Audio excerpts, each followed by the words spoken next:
Guys, oh, okay. Hey guys, I want to talk about something really beautiful and really cool. I'm try if you don't know me already, um, and I pray that this video reaches you gracefully, and I pray to motivate you, and I pray that everything that I speak out is not from my own opinions or my own idea or any preconceived ideas. I pray that it's from the Lord and straight from the Lord, and let's just get into it. So I want to set the tone for this video. I don't know how long it's gonna be, but I'm gonna try to speak really quickly, but I'll pop stuff on the screen because my phone is currently at 10% and I don't want to miss anything in this video by rushing. Because, just sitting and spending time with the Lord, just spending time with Him and rushing. The Lord's not rushing anything, so why should you be rushing it? He knows where you need to be in life, and He knows exactly how your steps are going to go, where you're going to be tomorrow. Tomorrow has its own worries. Today is what you need to be focused on. The Lord is giving you the blueprint to start moving, to start working in what He's asks you to do. But if you're so focused on what your flesh wants and what your flesh desires, that's going to be your focus. That's what you're going to be locked in on. And that leads me to my point. Okay, Galatians 5:16, walk by the Spirit and you will not gratify the desires of the flesh. As long as you keep feeding your flesh, you're gonna yearn for things of the flesh. You're gonna want what the flesh wants. That's all you're gonna know. That's all you're gonna believe because you're so used to it. You're so used to feeding that fire of your flesh that that's all you want to walk into. That's all you want to believe is what your flesh wants. You reach for the things of the flesh and you just see culture, you see everything in this earthly thing as something so graceful and so peaceful that you cannot understand what the Lord is trying to give you or what He's trying to let you know.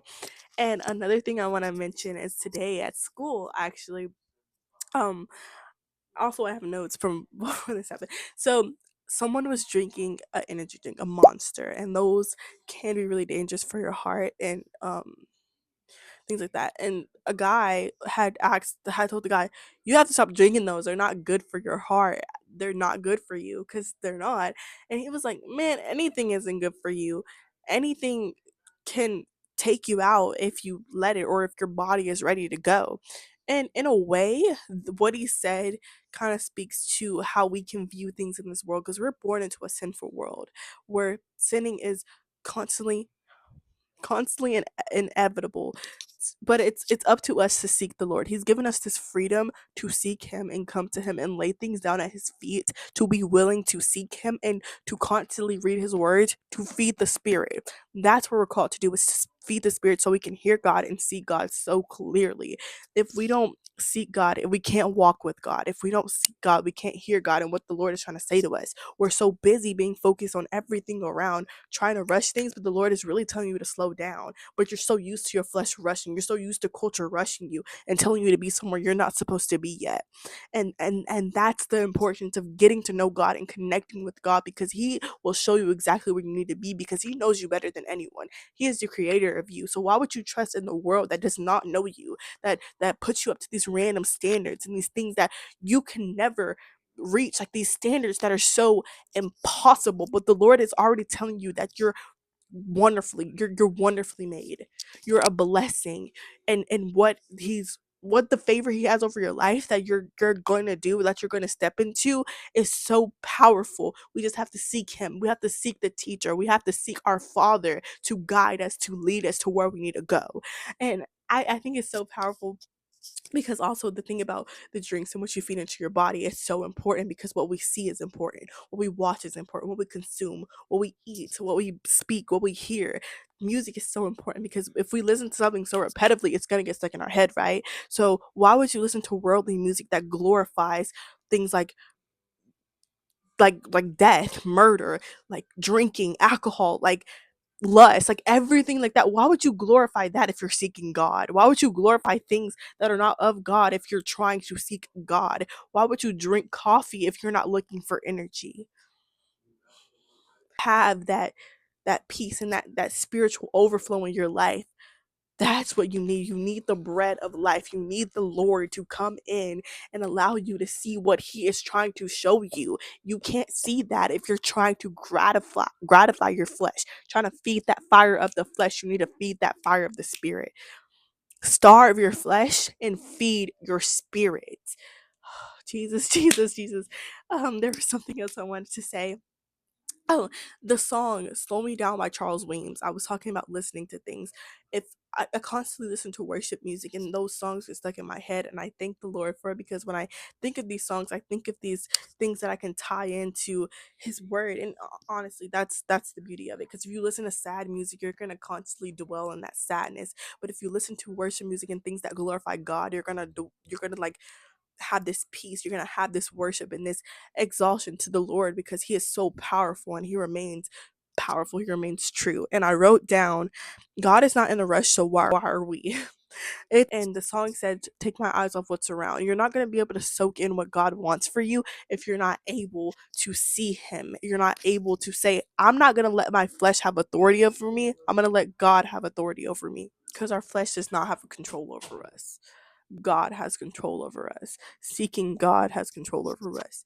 And genuinely, I feel so much peace when I'm connected with God. When I have these feelings in these situations, that I can understand that the Lord is in it, because I've invited Him into it. I did not invite my flesh to take control. I've invited God into what I do. He is in the room. He is in everything I do, because He is the one that knows me better than everyone. He's the one that showed up for me when no one else did. He's the one that constantly shows up for me and is there for me and will pull me out of constant things that I go through in life. He will guide me, because I'm seeking Him. I'm not seeking the desires of my flesh. I'm seeking the desires of my spirit. And about okay, delight yourself in the Lord, and He'll give you the desires of your heart. That is Psalms 37:4. I want to talk about that really quickly, because if we delight ourselves in the Lord, if we follow the Lord, these desires will no longer be sinful desires. They will no longer be desires that will not glorify God, but they will glorify Him, because we're seeking Him. We know Him better. So these desires that we have will be of God, because we get closer and closer to God. We follow in His steps.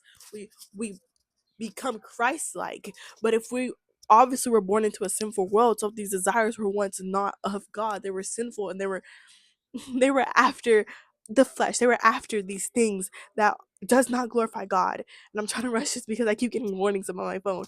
They were things that were not of God. And truly, we need to build that relationship with Him, that intimacy with Him, that connection with Him, because He is the Lord that remains the same, that welcomes us with open arms. That we need to seek, that we need to He's the teacher. There's nothing that's too uncomfortable. There's nothing that's too not that the Lord can answer. He's there, and He's calling onto you, because He loves you. He loves you. I want to close out with I can't even remember. Yeah, slow down, and let the Lord take control.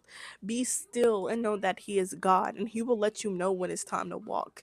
You need to sit in a presence, in an area, to ask Him in, to invite Him in, to ask Him to take control, because He's had control. He just needs to get the steering wheel back, that you are in the passenger seat and you're trying to steer it, but He is taking you where you need to go. We just need to be willing, prayed up. Nothing is too small for God. Nothing is too big for God. Lay it at His feet. Choose the Spirit and walk by the Spirit, not by your flesh, because your flesh will lead you to being guided by your feelings, and your feelings will lead you to take over your whole day. If you're so obsessed with what your flesh has going on and what anyone else in the world has going on, that's what you'll believe. That's where you'll fall into. But if you follow the Spirit, you can hear God, what He's trying to tell you, where He's trying to lead you. You'll see things, like little moments that you think didn't matter will start to matter, because the Lord is in it. You have invited Him in. And every day, every second, every minute is a step to get closer with God, to welcome people into God and show people who God is, because He's powerful and He's so true. Anyway, that's all I have for y'all today. The Lord is so good and so graceful. And right when I finish this, He is so intentional, because my storage is full. And I will catch y'all later. I love y'all. The Lord loves y'all even more. So I pray that you take this and take it to the Lord.